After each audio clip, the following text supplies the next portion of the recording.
In this edition of Global Print, I'm going to talk to you about India reopening its embassy in Kabul, Afghanistan, 10 long months after it left Kabul in serious circumstances, soon after the Taliban had walked in and taken Kabul without firing a shot.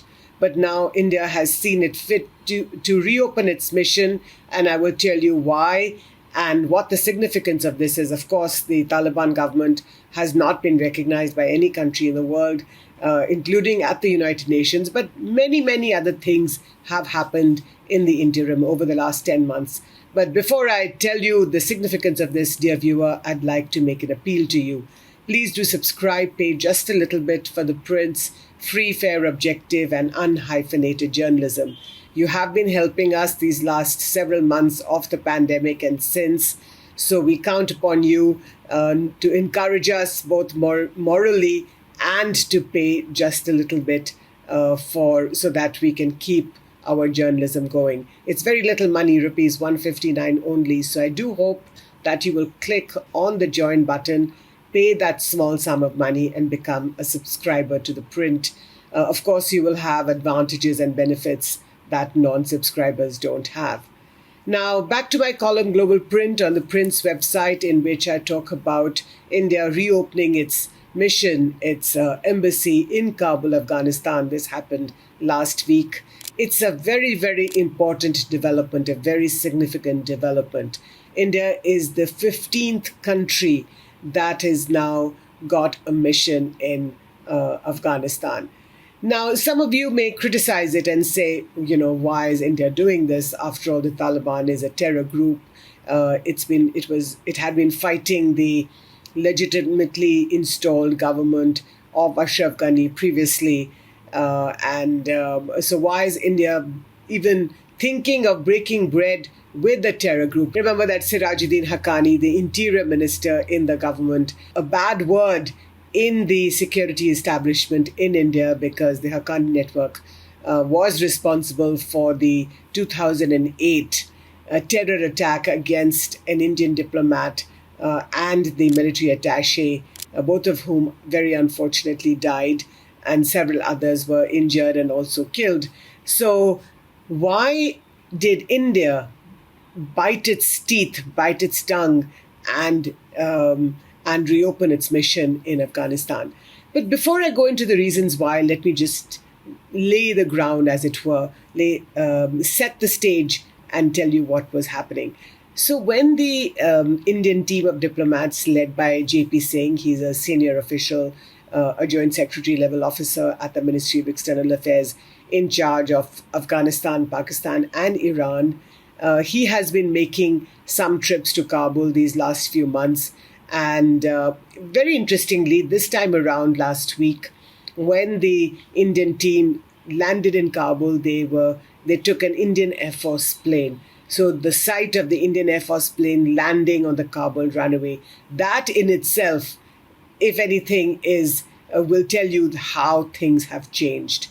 So to come back to Mr. J.P.Singh and his team, so they drove to the Indian embassy as well as to the Chancery, which is located in the heart of Kabul. It's a highly secure area. I've been there many times. You have these huge concrete blocks of walls, actually, that protect the Indian embassy as well as the Chancery. It's a new Chancery. Inside the Chancery, you have a lot of residential accommodation for diplomats. So when Mr. Singh and his team landed there and went inside the Indian Chancery, they found that everything was in its place, including at the residence of the Indian ambassador, a very old residence. It's a very beautiful residence. Everything had been protected by, guess who? Taliban soldiers. So the Taliban definitely sending a message to India that we want you back in our country. We know that things have happened, but lot of stories, lot of incidents, lot of events, lot of bad blood should now flow down the Kabul River. In a sense, the Taliban sending the signal that we want to make amends with you, with India, and we hope that India will soon reopen its consulate in Beijing. That was the first signal. The second signal is that, again, if you remember, dear viewer, a couple of weeks ago, there was an attack a terror attack that took place at a Gurudwara in Kabul. This is one of the very well-known Gurudwaras. It has kept faith with the Sikh religion for the last couple of hundred years, actually. And it's in a place called Karte Parwan. Now, the Afghan Sikh community, which has been an integral part of Afghanistan for the last several hundred years, over the last 20 or so years, including especially from the time that the Taliban was in power the first time around in the 1990s, had been leaving Afghanistan, some of them coming to India, some traveling to Canada, the UK, and other parts of the world. This time around, but there still remains a Sikh community in Afghanistan. Not just a Sikh community, but there are Sikh Gurudwaras in Kabul, in Jalalabad, and elsewhere. So the terror attack that took place against the Kabul Gurudwara, again, it was the Taliban soldiers, the Taliban security that defended the Gurudwara against the attackers. Now, the attackers belong to the group that has laid claim to this attack is the Islamic State Khorasan province, the ISKP, and many believe that this is really a proxy for the Pakistan intelligence, the ISI. So if the Pakistan intelligence is attacking Indian assets, in this case, a Gurudwara belonging to the Sikh community, then what is interesting is that the Taliban and Pakistan, which are supposed to, not just supposed to, but which do have a very, very close linkage between each other. We saw how soon after the Taliban walked into Kabul last year on the 15th of August, the former chief of the ISI, Faiz Hamid, he came to Kabul, and obviously there were talks going on between the two of them. And it's widely acknowledged that the Pakistani military and ISI establishment helped bring the Taliban to power in Afghanistan. So here you have, and that's again an example of the irony that I would urge you to look at, which is that the Taliban, which has such a close relationship with Pakistan as well as Pakistan's ISI, is now protecting an Indian Gurudwara, a Sikh Gurudwara, against which a terror attack has taken place by a group called the ISKP, the Islamic State Khorasan province, which is supposedly a proxy of the Pakistani intelligence agency. So in a sense, the Taliban sending once again the message to the Indian government that we intend to bring normality back to Afghanistan, and please help us do so. That was the second signal. And look at what the Indian government has also done in return. Now, if you remember, since the 15th of August last year, when everything was in such chaos, the country was breaking down in a sense, a new power was coming into play. The Indian government, the embassy shut down, the diplomats evacuated themselves. There were a few journalists there, including one from ThePrint, my colleague Nainima Basu. She was also there at the time, and she left along with the Indian diplomats and a couple of other journalists. Now, since then, the Indian government has played a very quiet hand, but a very firm hand. And in a decision that was highly criticized by a lot of people inside India as well as abroad, including by me, which was that Afghans were not given visas, including those that had valid visas, hundreds and thousands of Afghan students who wanted to come to India and study, and they had valid visas, they had gone home for their holidays or something, and they were not allowed to come back. Now, in retrospect, if you look at this, the Indian government was also reaching out in a sense to the Taliban, was perhaps sending some sort of a branch, I don't know whether it was an olive branch or not, but telling them that India is also here to stay and that we could mean business for each other. So they disallowed all the Afghan students, although I think that was really a very harsh decision, because the students, Afghan students, one way or the other, had nothing to do with whether the Taliban should come back and take power in Kabul or not. They basically got caught in this power play between Pakistan and India and the new Taliban government. Be that as it may, the Indian government made the decision that no Afghan student, a very harsh decision, let me reiterate, can be allowed to come into India. But in a sense, that was a branch to the Taliban government that we will do as you say. Second, and even more interesting, India, which sits on the UN Security Council, a non-permanent member, of course, there was a UN Security Council resolution which appealed to the Taliban to reopen girls' schools in Afghanistan. And India chose to abstain on that resolution instead of voting against it. Now, normally you would say that anybody in their right mind would vote in favor of such a resolution, which is that, of course, the Taliban must reopen girls' schools, let young girls also partake of the same education that boys get. But India decided to abstain, perhaps foreseeing down the line that that the Taliban would welcome or would be more amenable to potentially having the Indians on their side and to see that this big power called India, that they could do business with this big power. And there have been stories, unconfirmed reports, of course, that J.P.Singh, the gentleman who I just told you about, who reopened the mission, the Kabul mission, he's an expert in this part of the world. He's served in Kabul, he's served in Pakistan, he served in India, of course, but he's also served in Turkey. And he's very au fait, understands the geopolitics of the region very well, understands the power play between these various nations.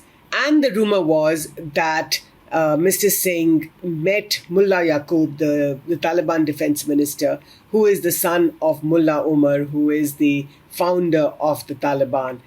And so we don't know whether this is whether this is true or not, but these are rumors. But I would say that I think this is likely to be true, because the Indian government would not just have, of course, this time around when Mr. Singh and his colleagues went to Kabul to reopen the mission, they met both Amir Khan Muttaqi, who's the acting foreign minister, as well as his deputy, Mr. Stadikzai. Now, these two gentlemen were, of course, met by J.P. Singh and his team, but it is also rumored, unconfirmed, let me reiterate, that Mr. Singh also met Mullah Yaqub. And like I said, this is likely to have been true because Mr. Yaqub, that's Mullah Yaqub, wields real power inside the Taliban government, not only because he's the son of Mullah Omar, but a large part is because of that. And so the Indian government would have met a variety of people, would have reached out to a variety of people inside the Taliban government, if only to ensure the security of the diplomats who are now living in Kabul. So the question is, why has India decided to reopen this mission? And the answer is very clear. India's neighbor is Pakistan. Pakistan's neighbor is Afghanistan. We know that, like I've explained to you before, Pakistan and Afghanistan have a very, very close and symbiotic relationship. And especially the relationship between the Taliban and the Pakistan government is extremely close. So India, if you have your own people in Kabul, and over the last 20 years, after the Taliban were thrown out in 2001, India has come back into Afghanistan in a very big way, giving about over $2 billion in aid to build really schools and dams and even wells in districts. So in a sense, India refusing to supply arms that the Ashraf Ghani and before that the Hamid Karzai government wanted, but deciding that the road to the hearts of Afghan people was paved with the economic aid or civilian aid that India gave to the people of Afghanistan. So in a sense, the Indian government now saying to the new Taliban government that, look, we are a country, we've had very, very old relations over millennia, over the last 500 or so years, more than that actually, over the last 1,000 years. Because if you remember Mahmud of Ghazni, who first came to India, and that was in the 11th century.